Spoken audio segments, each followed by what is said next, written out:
হে everyone, আসসালামু আলাইকুম and good morning. সকাল সকাল গোসল করে বসে গিয়েছি। আজকের কলেজ যাব। কলেজে ভেরিফিকেশন আছে, তাই জন্য আজকে যাব। তো এটা আমার আউটফিট। আমি আজকের এটা পরে যাব, পিঙ্কি পিঙ্কি। তো এই আমি ছোট্ট করে একটু মেকআপ করব এবার। আর তেমন কিছু না, আজকের বেশি মেকআপ করে যাব না, কারণ যেহেতু গরম খুবই। তো মুখটা পুরো কালো হয়ে যাবে, যতই আলিয়া সেজে যাই না তবুও কালো হয়ে যায় আমার মুখটা। আর যাই হোক, এই ছোট্ট করে এবার আমি একটুখানি মুখ দেখাচ্ছি, কেমন লাগছে অবশ্যই কমেন্টে জানাবে।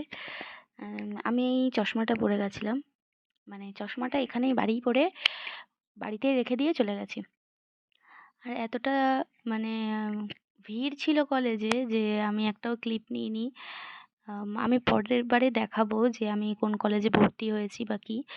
তো আসার সময় আমি অটো করে চলে এসেছিলাম, কারণ আমার খুব তাড়া ছিল, অনেকটাই লেট হয়ে গেছিলো যেহেতু। তাই বাসেতে আসতে অনেকটাই মানে সময় যাচ্ছিলো, ওই জন্য আমি অটো করে চলে এসেছি। আমাকে মা নিতে এসেছিলো। তো এবার আমি বাড়ি যাবো টুকিস টুকিস করে। ল্যাদখোর মানুষ কত দূরে গিয়েছে যেন, কি কষ্ট, মানে আমি যেন কি হাঁপিয়ে গেছিলাম। এবার আমি বাড়ি যাচ্ছি। কি মজা! যাই হোক, আমি এর পরের বারে দেখাবো যে আমি কোন কলেজ ভর্তি হয়েছি।